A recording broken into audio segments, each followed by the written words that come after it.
Mettez-vous en ligne, mettez-vous en ligne, mettez-vous en ligne. Nous allons nous laisser, c'est très important.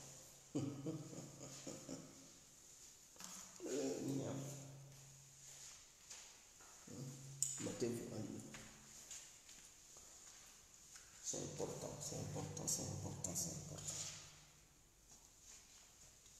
Connectez-vous.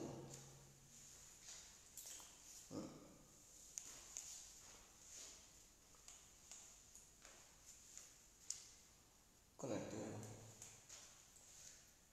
Connectez-vous, connectez-vous, connectez-vous.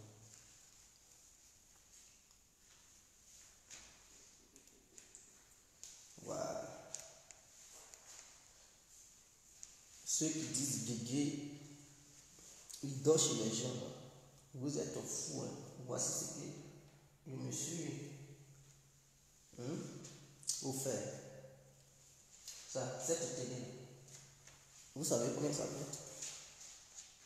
J'ai payé ça 1000 €. Cette télé. C'est une grosse télé. Vous voyez? Voilà.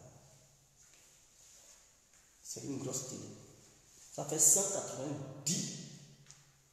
Hein? Ça fait 190 cm. Voilà, ça quitte ici. Jusqu'à... ça vient ici. Voilà. C'est une grosse caisse. J'avais payé tout ça là pour faire des vidéos du RAD. Et j'allais mettre un système sur pied pour sortir ici en grand caractère. J'avais pris cet ordinateur pour projeter tous les directs là-dessus. Est-ce que vous comprenez? Plus des micros, des caméras et consoles, les baffes. Mais le RADP a zaï. Le RADP a zaï. Donc, vous savez, il y a des gens qui ne connaissent pas d'autres. Ils disent, non, il dort chez les gens. Il dort chez les gens. Ceux-mêmes qui tiennent ces gens de discours pour dire Guégué dort chez les gens, c'est eux-mêmes qui tombent chez les gens. Ils sont superposés là-bas, on dirait des trucs comme des souris ou bien des allumettes qui se trouvent dans une boîte d'allumettes. Donc, voici un peu. J'achète les gros calibres. Je n'ai rien. Je ne suis rien. Mais je remercie Dieu. Il faudrait que ça soit clair. Donc, la télé, elle se met coûte 1000 €. Or, vous, les télés que vous avez là, si ça a trop coûté, c'est 400 €. Vous êtes incapable de vous offrir une télévision de 1000 €. Il faudrait que ça soit clair. C'est-à-dire, en Afrique, c'est une télé de 655 € que j'ai payé. Voilà. Voici ma petite cuisine. Il se fait tard. Tu ne peux pas, à l'heure ici, tu ne peux pas faire vidéo pour te balader dans la maison des gens. Il faudrait que ça soit clair. Parce qu'on doit parler de ça d'abord avant de frapponner sur Alassane Ouattara. Parce qu'Alassane Ouattara, il veut apparemment sa mort. Je dis bien, je répète, Alassane Ouattara, il veut apparemment sa mort. Mais avant d'y arriver, je vous montre un peu. Donc, je suis chez moi, je ne suis pas chez un bandit. Pour ceux qui font des vidéos qui me dénigrent, je vais éteindre ma télé. Voilà. Je peux aussi faire des vidéos sur mon ordinateur, c'est parce que je n'ai pas envie. D'autres vont dire non, c'est parce que ça ne marche pas. Non, je vais allumer ça devant vous. Voici ça. C'est ça qui est là. Est-ce que ça ne marche pas?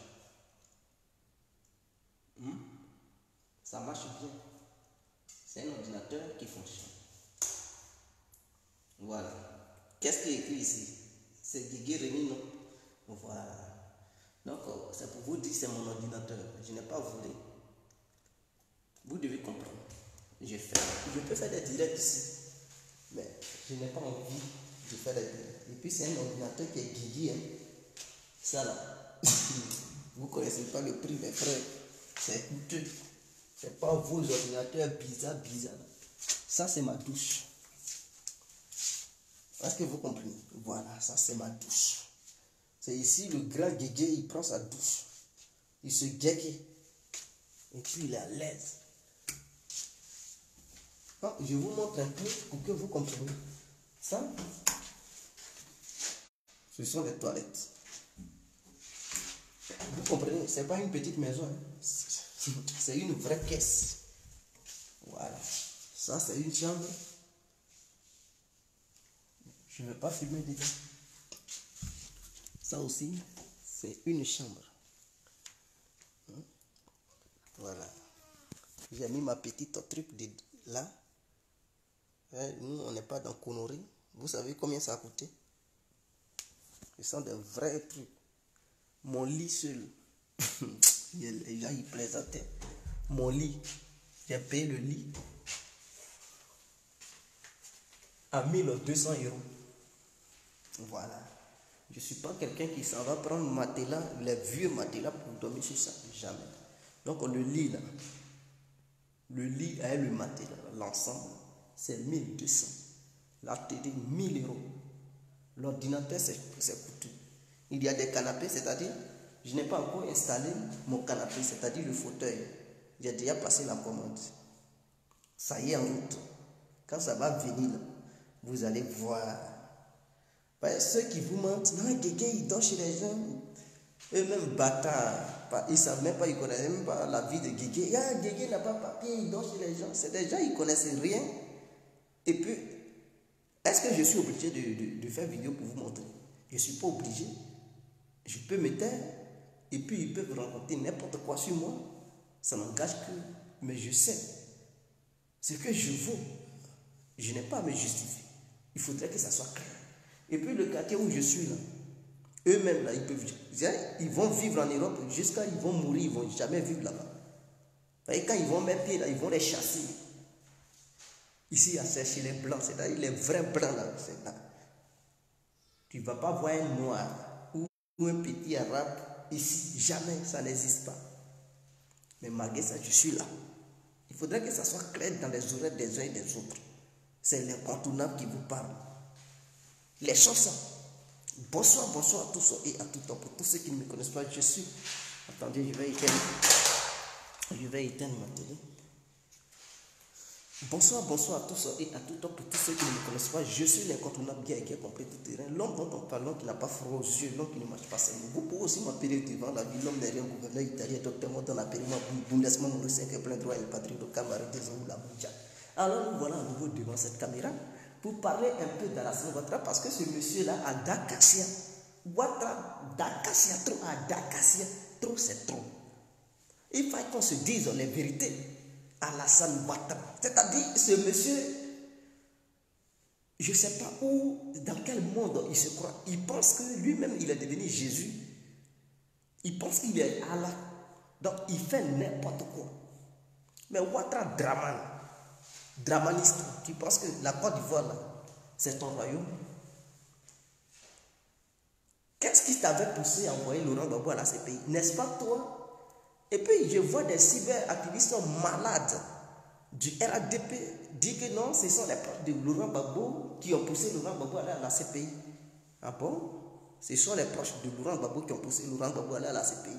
Mais qui a signé pour que Laurent Gbagbo aille à la CPI? N'est-ce pas l'État de Côte d'Ivoire? Donc, les proches de Laurent Gbagbo, c'est eux qui étaient les dirigeants de la Côte d'Ivoire. N'est-ce pas Alassane Ouattara? L'avocat de l'État ivoirien, appelé, je ne sais pas, Ben Meïté quelque chose. Lui là, c'est un proche de Laurent Gbagbo. Ou bien ce sont les proches de Laurent Gbagbo qui ont envoyé les Ben Meïté à la CPI pour appuyer les dossiers déposés par Ben Souda pour que Laurent Gbagbo soit condamné. Mais vous réfléchissez comment? Alassane Ouattara a dit Laurent Gbagbo était le tueur des 3000 Ivoiriens. Pour ça, il l'a amené à la CPI.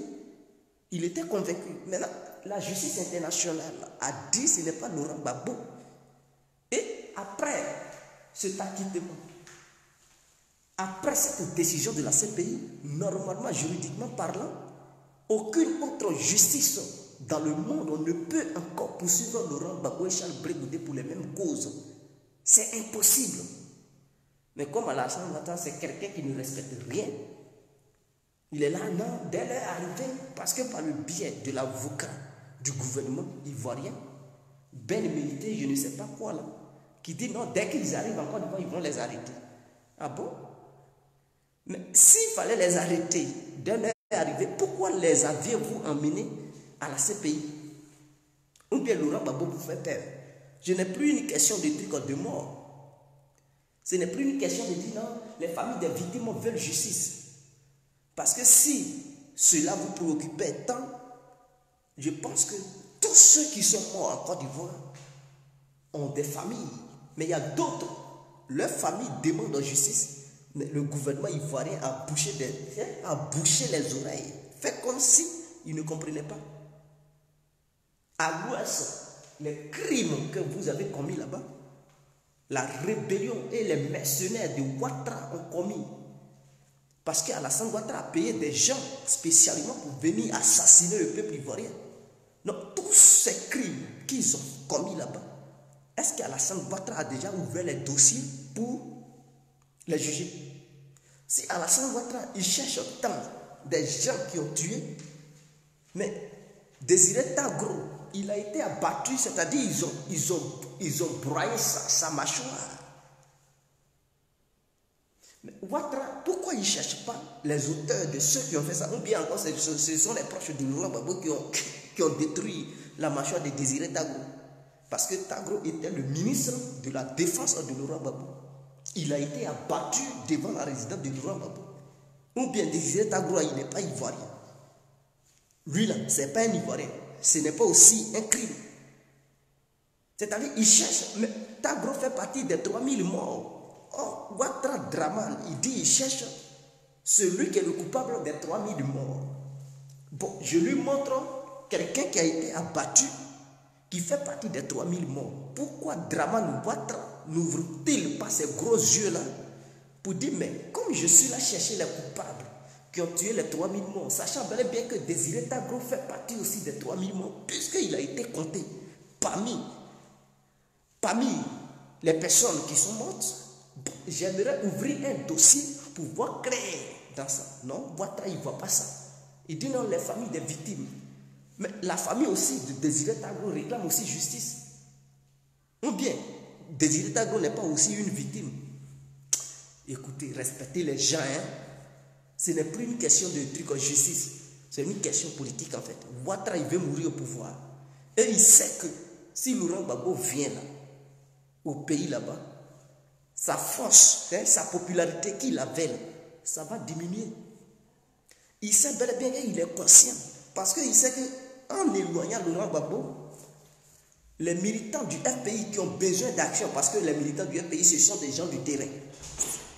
C'est des gens qui aiment. Ce sont des gens d'action. C'est des gens qui aiment bouger. Maintenant, avec l'absence de Laurent Gbagbo, ils n'arrivent pas à bouger parce qu'ils n'ont pas de leader capable de les faire bouger, ils n'ont pas de leader capable de les faire mouvementer. En ce moment-là, ils perdent en fait leur énergie qui était en eux. Étant déboussolés, ils sont obligés de se rallier au RADP et tout. Mais Alassane Ouattara est conscient que quand Laurent Gbagbo va venir en Côte d'Ivoire, beaucoup parmi eux vont mettre leur peur de côté. Et ils vont dire leur guide spirituel est venu, leur pilote est venu, leur marin est venu, leur capitaine est venu. Et ils vont se réveiller dans leur coma où ils étaient plongés. Ouattara, sachant bel et bien cela, il dit non, les familles des victimes veulent que justice soit faite. Mais déjà, Mao Grofier que vous avez tué là, il est parmi les 3000 morts. Je cite des noms pour que les militants du RADP là, je dis RADP là, comprennent que les noms que je suis en train de citer là, ce sont des Ivoiriens qui sont morts. Et ces Ivoiriens là, ils font partie des 3000 morts. Ce ne sont pas des proches de Laurent Gbagbo qui les ont exécutés. Donc, je cite Mao Grofier, c'était un Ivoirien. Il a été sauvagement abattu et assassiné. Par qui? Ouattara, pourquoi il n'ouvre pas des dossiers pour voir clair dedans? Mais non, il ferme les yeux. Je dis bien, il ferme les yeux. Il fait comme si Mao Grofier n'avait pas été assassiné. Désiré Tagro avait été abattu. Le porte-parole même de l'armée de Côte d'Ivoire, comment il s'appelait même? Lui aussi, il avait été abattu. On dit Ouattara, il ne voit pas ça. Tous ceux-là, ils font partie des 3000 morts, militaires comme civils. C'est l'ensemble de ces personnes qui sont mortes qu'on compte. On dit ils sont au nombre de 3000. Mais je cite quelques-uns. Non, Ouattara, il ferme l'œil. Et puis il dit non, 6 femmes à Bobo, ou bien 7 femmes à Bobo. Donc ces 7 femmes-là, elles sont mieux. Elles sont importantes que ce que je suis en train de citer. Un cadavre est un cadavre. Un mort est un mort. Alassane Dramane Ouattara, ce qu'il veut là, ce n'est pas une question. Je dis bien, ce n'est pas une question de mort. Il veut sécuriser son pouvoir. Mais cette fois-ci, on va se laisser. Je pensais que Soro Guillaume était sur un faux chemin. Mais je comprends que Soro Guillaume avait raison. Soro, on a décrié ta démarche sur laquelle tu étais, c'est-à-dire la démarche des armes. Mais voyant ce monsieur-là, Dramane Ouattara là, tout ce qu'on peut souhaiter à la Côte d'Ivoire, c'est d'encourager les Ivoiriens capables de prendre les armes pour bouter Alassane Ouattara hors de terre, pour le bouter de son pouvoir. N'ayez plus de sentiments parce que ce monsieur est un démon, ce monsieur est un diable, ce monsieur est un gougnon, c'est un sorcier. Le seul moyen et l'unique voie capable de mettre Alassane Ouattara sur la bonne voie, c'est la voie des armes. C'est-à-dire ce monsieur-là, tant qu'il n'a pas encore attendu les vrais calaches dans ses oreilles, il faut l'éduquer par les armes. Parce que il se croit trop arrivé. Il pense qu'il est au-dessus des autres. Et c'est lui qui parle de justice. Sachant bel et bien qu'il est l'incarnation même de l'injustice. Il est le malheur de la Côte d'Ivoire. On dit, si ce n'est pas Jean, c'est que c'est Paul. Il y a eu 2 camps, vous êtes battus. Tes amis, tes copains européens, ils disent que ce n'est pas l'autre que tu es en train d'accuser là qui a commis les crimes. Maintenant, si ce n'est pas lui là, c'est qui? Écoutez, moi je vais rafraîchir la mémoire aux militants du RA2 pieds. Je dis bien RA2 pieds.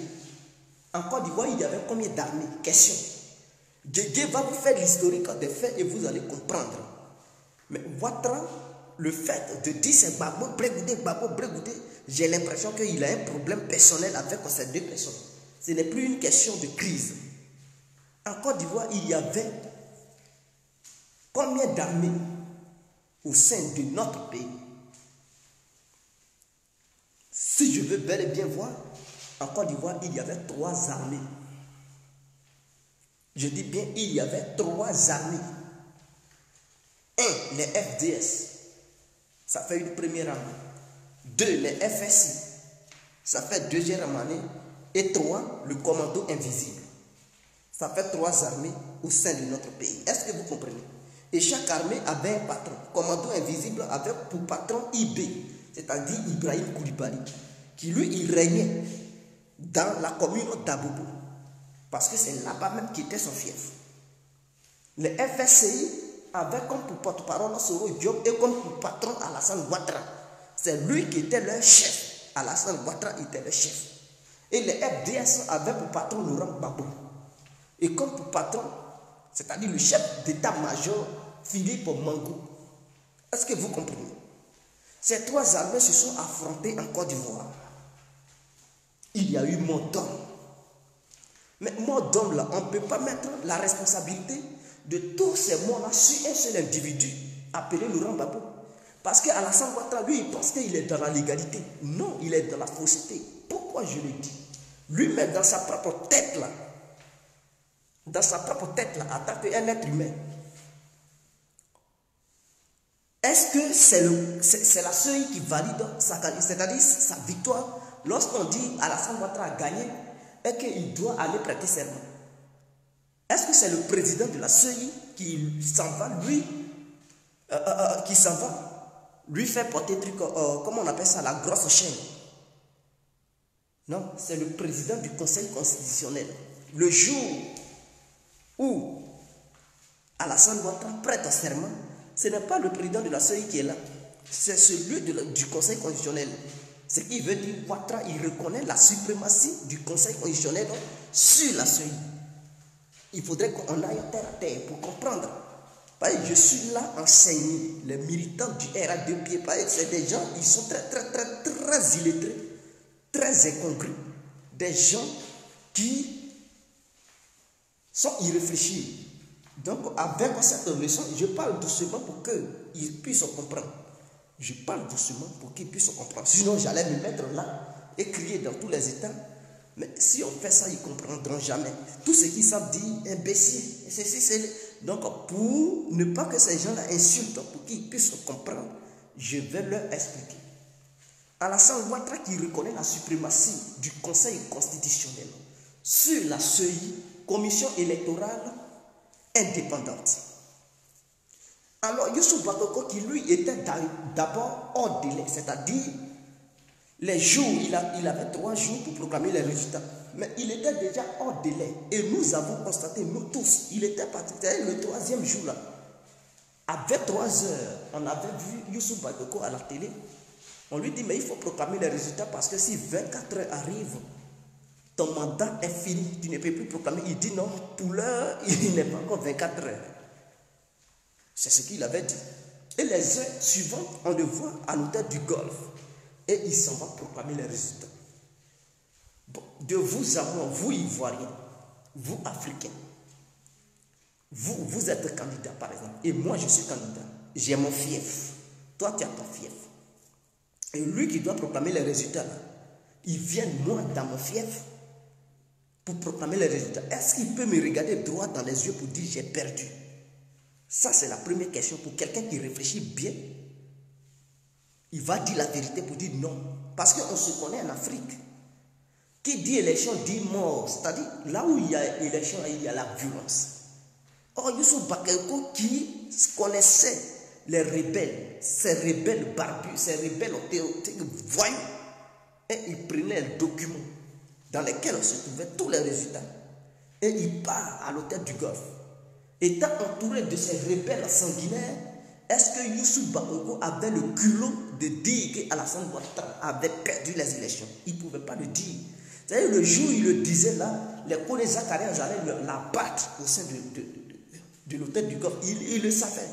Donc il ne pouvait pas dire le contraire. Il était obligé de dire qu'Alassane Ouattara avait gagné. Donc cette proclamation n'a pas été une proclamation indépendante, n'a pas été une proclamation crédible. Ça a été une proclamation sous l'influence des rebelles qui lui fixaient les yeux avec des calaches branchés sur lui. Youssou Bakoko, étant un élément peureux, était dans l'obligation de dire qu'Alassane Ouattara avait gagné. C'est dans ces circonstances que Youssou Bakoko a proclamé Alassane Ouattara vainqueur. Or, c'était le piège. Et c'était cela que les copains d'Alassane Ouattara attendaient. Alors, lorsqu'ils ont dit ça, les chaînes internationales qui faisaient ce complot, qui complotaient pour mettre la Côte d'Ivoire à feu et à sang, ont repris cette annonce venant de Youssou Bakoko par peur pour brandir ça partout pour dire non, Laurent Gbagbo a perdu et qu'Alassane Ouattara a gagné. Or, ces mêmes grandes puissances dans leur propre pays respectifs, ce n'est pas le Conseil constitutionnel qui proclame les résultats définitifs. Il y a d'autres institutions qui décident qui a véritablement gagné. Mais en Côte d'Ivoire, ils n'ont rien respecté. Ce qui veut dire que Ouattara est dans la fausse. Donc s'il y a eu guerre en Côte d'Ivoire, c'est Ouattara qui est à la base de cette guerre. Parce que c'est lui qui a fait, qui a torpillé les lois. C'est lui qui a torpillé les règles de notre constitution. C'est Alassane Ouattara qui est à la base du malheur. C'est Alassane Ouattara qui a créé cette guerre. S'il n'avait pas appelé Youssou Bakoko à l'hôtel du Golfe, s'il n'avait pas mobilisé ses copains, Sarkozy et les Barack Obama ainsi que les Tchoy, pour dire qu'ils n'ont qu'à reconnaître lui sa victoire, les 3000 personnes n'allaient pas mourir. Donc si ces gens-là sont morts, c'est Alassane Ouattara qui est le responsable. Il est le tueur et l'assassin du peuple ivoirien. Il faudrait que ça soit clair. Donc voici la réflexion que je suis. Et je vais essayer de vous faire comprendre quelque chose. Vous savez, l'intervention de la France n'a pas été une intervention indépendante. Ça a été une intervention parce qu'Alassane Ouattara et Nicolas Sarkozy sont copains. Et ça prouve encore toujours parce qu'Alassane Ouattara et Nicolas Sarkozy sont toujours copains. lors de son investiture, malgré que Sarkozy n'est plus chef d'État, Alassane Ouattara l'invite toujours. Suite à son intervention, après avoir déchu de son pouvoir en France, il avait été nommé ambassadeur de Côte d'Ivoire au Qatar. Vous comprenez que l'intervention de la France là, c'était une question d'intérêt pour Sarkozy, sa propre personne, et les intérêts de la France. Ce n'était pas une question de dire qui avait gagné ou qui avait perdu. Non. Sarkozy avait intervenu parce que c'est son ami qui a Alassane Ouattara. Et donc, il s'est caché derrière cette histoire de diplomatie et cette histoire de la proclamation des résultats venant de la part de Youssou Bakayoko, lui à son tour influencé par les FSI, par ces criminels barbus, pour proclamer les résultats, qui n'étaient pas même des résultats définitifs, qui étaient des résultats provisoires. Alassane Ouattara a fait de ces résultats-là des résultats définitifs. Et donc, quand quelqu'un il est hors la loi, c'est comme ça il marche. Alassane Ouattara a été hors la loi à ce moment-là. Donc, qui a créé la guerre? C'est lui qui a été hors la loi. C'est lui qui n'a pas respecté les textes qui a créé la guerre. Et donc, aussi, il y a mort d'homme. Lui qui est l'auteur de ces mots-là, c'est Ouattara. Pourquoi vous compliquez ce qui n'est pas compliqué? Pourquoi vous cherchez Rokia ou vous devez chercher Kouroutoubou? Aïe! Est-ce que vous comprenez? Ça me fait mal que ma chaîne, c'est-à-dire ma page Facebook a été restreinte. Sinon, j'allais donner des coups politiques aux militants et militantes du RA2P. C'est des gens qui ne sont pas censés, c'est des gens qui ne sont pas, même leurs avocats, ceux qui disent avocats, c'est des gens, ils sont incompétents. On n'a jamais vu un avocat RADP brillant. C'est des nuls. Ils ont été toujours des nuls. Il faudrait que ça soit clair. Donc, Alassane Ouattara est le tueur des Ivoiriens. J'encourage Soro Diop. Soro, il ne faut pas reculer. C'est-à-dire, au moment où les gens t'attendent, c'est là que tu recules. Soro Diop, à partir d'aujourd'hui, là, tu as mon soutien. Utilise tous les moyens. À la guerre comme à la guerre. Comme Ouattara ne veut rien savoir. Ouattara, il ne veut rien savoir. Il pense qu'il est trop arrivé. Et il pense qu'il a, il a le monopole de la violence. Montrez-lui qu'il n'est pas le seul qui connaît la violence en Côte d'Ivoire. Et que la violence appelle la violence. Les négociations appellent les négociations.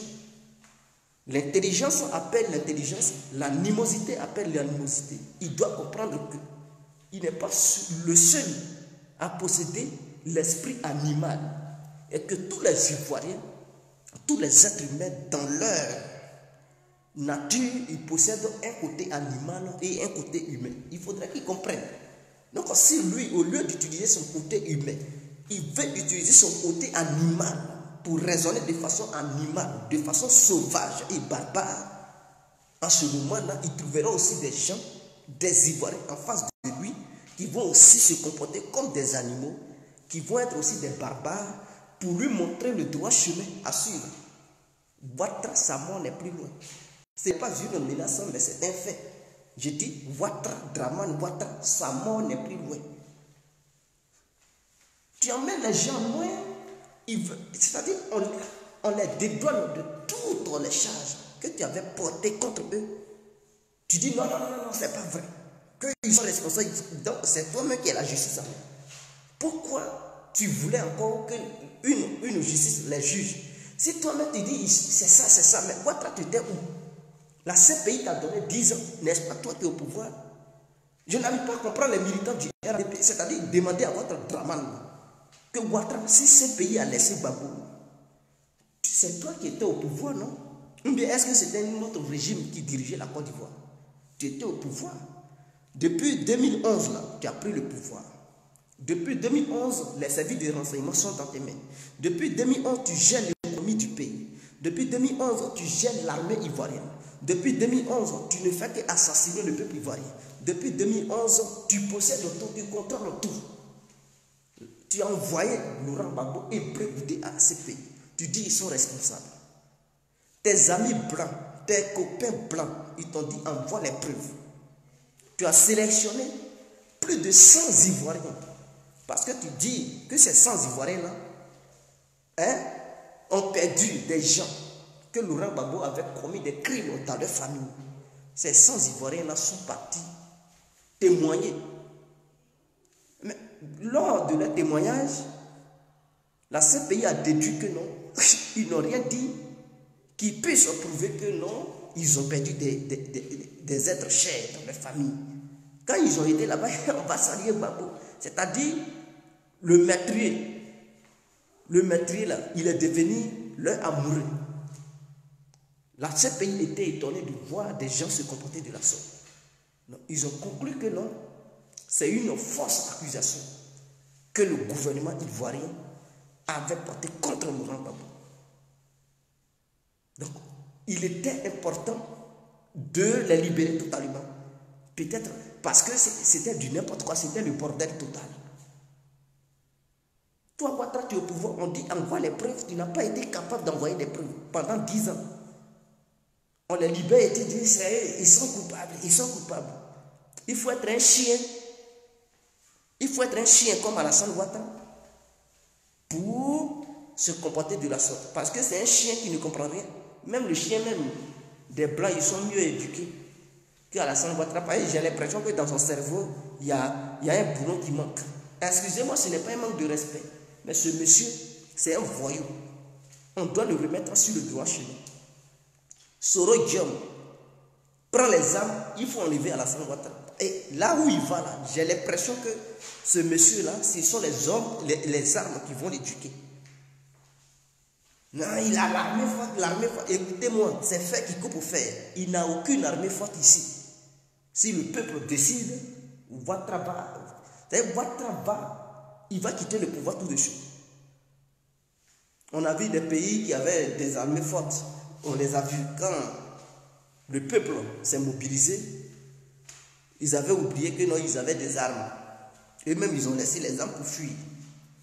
Donc, on voit qu'il oublie cette histoire de dire on a des armes, on a des armes, on a des armes. Tes armes vont être là et tu seras traité comme il faut. Il faudrait que ça soit clair. Il faudrait que ça soit clair. Et vous qui le soutenez, vous qui pensez que ceux-là, s'ils viennent en Côte d'Ivoire, vous allez les arrêter, ce jour-là, nous allons débarquer là-bas. Ce jour-là, on va tous devenir rebelles. Je le dis, hein, je ne suis jamais devenu rebelle, mais le jour où vous allez commettre l'irréparable, tous les Ivoiriens vont devenir rebelles. Tous les Ivoiriens, sans exception, vont devenir rebelles. Et les RA2 pile.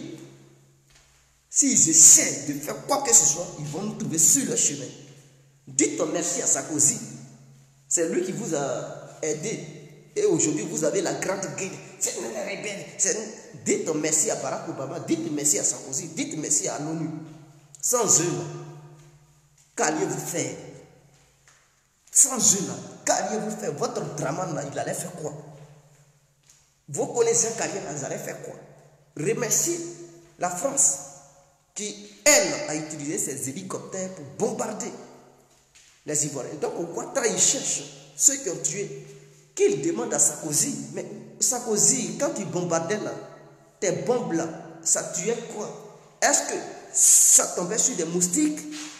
Est-ce que tes bombes tombaient sur des magouillas? Ou tes bombes tombaient sur des Ivoiriens? Et qui Sarkozy avait aidé? Au nom de qui Sarkozy a tué les Ivoiriens? Voici les questions qu'il faut poser à Alassane Ouattara. Puisqu'il cherche les auteurs des 3000 morts, dites à Alassane Ouattara que son copain Sarkozy là, a tué des Ivoiriens. Au nom d'Alassane Ouattara, pour le compte d'Alassane Ouattara, Sarkozy a tué, a assassiné le peuple ivoirien. Il faudrait qu'il le sache. D'ailleurs, le procès du bombardement du camp militaire de Bouaké s'ouvre en France là-bas. Pourquoi? Parce que Sarkozy a menti. Eux-mêmes, ils ont tué leurs propres militaires pour porter le chapeau à Gbagbo. Et c'est ce que Ouattara fait. C'est-à-dire qu'il a tué les Ivoiriens et il porte le chapeau à Laurent Gbagbo. Les bandits marchent toujours ensemble. Et les bandits là, ils marchent toujours ensemble. Est-ce que vous comprenez? Donc c'est ça le cas de Ouattara et Sarkozy. Ils sont pareils. Ils sont pareils. Ils sont pareils. C'est comme ça ils sont allés, ils ont tué Kadhafi en Libye. Donc ces gens-là, ils sont même chose. Non, si Gbagbo vient, on va l'arrêter parce qu'il est condamné. Toi, Ouattara, l'argent de la BCEAO que tu dis que Gbagbo a braqué, j'aimerais rafraîchir la mémoire aux militants du RADP. Cet argent-là, Ouattara aussi a bouffé. Parce qu'il recevait aussi son salaire en tant qu'ancien premier ministre de la Côte d'Ivoire. Est-ce que ce que je dis, ça rentre fort dans vos oreilles? Ouattara recevait aussi son salaire en tant qu'ancien premier ministre de la Côte d'Ivoire. Donc cet argent de la BCEAO, là, ça a été viré aussi sur son compte.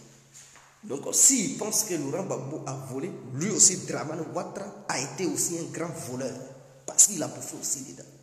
Et tous les militants du RADP qui pensent que c'est un vol. Je dis bien, tous les militants du RADP qui pensent que c'est un vol, qui travaillaient dans les fonctions publiques, sous le régime de Laurent Gbagbo, eux aussi là, ils sont aussi des voleurs.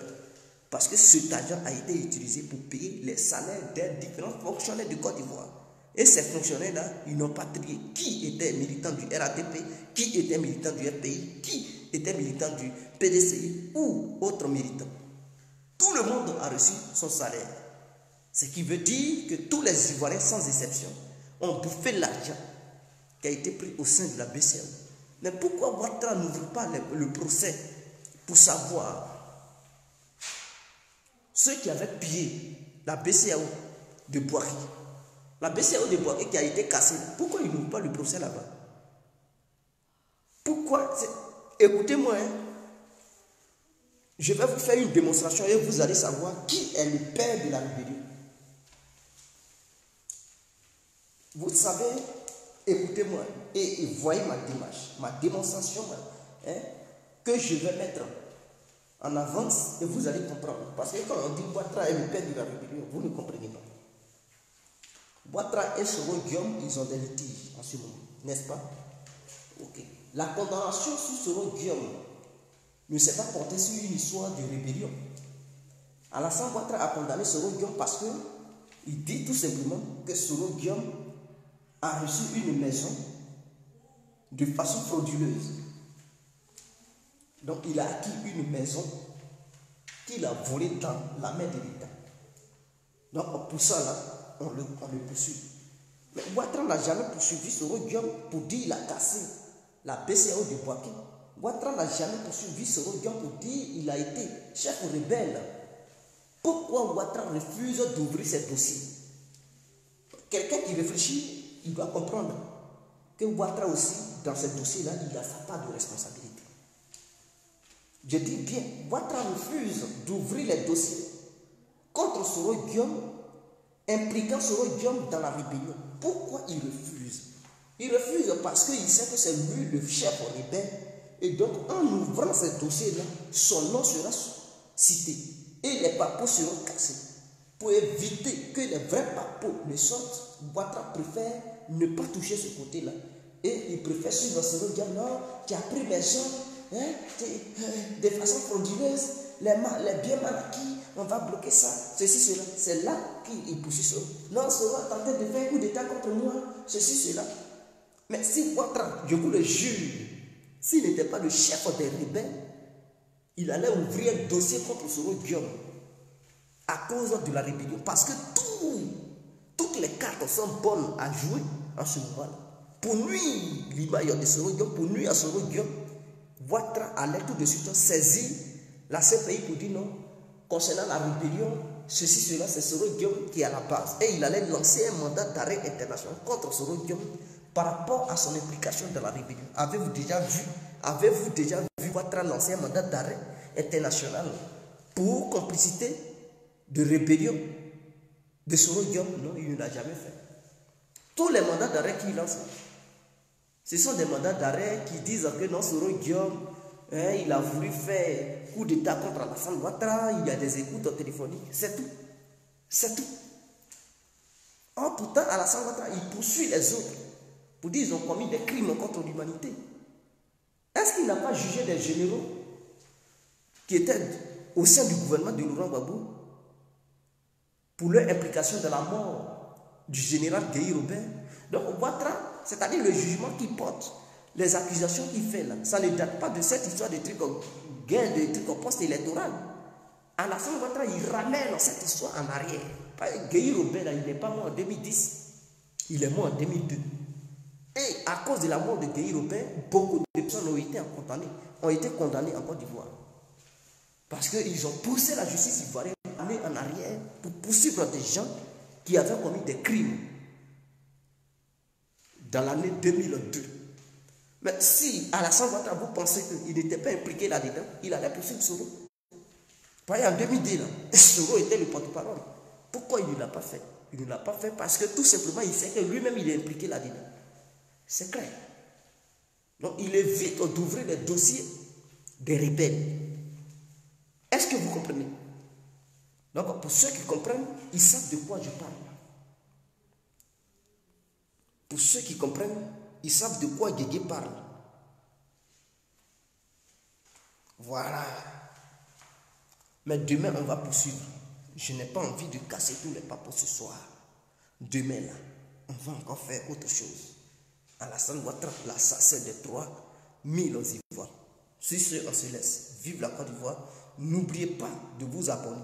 Abonnez-vous massivement sur Fin des perturbateurs politiques pour qu'ensemble, on puisse faire ces genres de vidéos. Ciao, on est ensemble. C'était Guerre compris.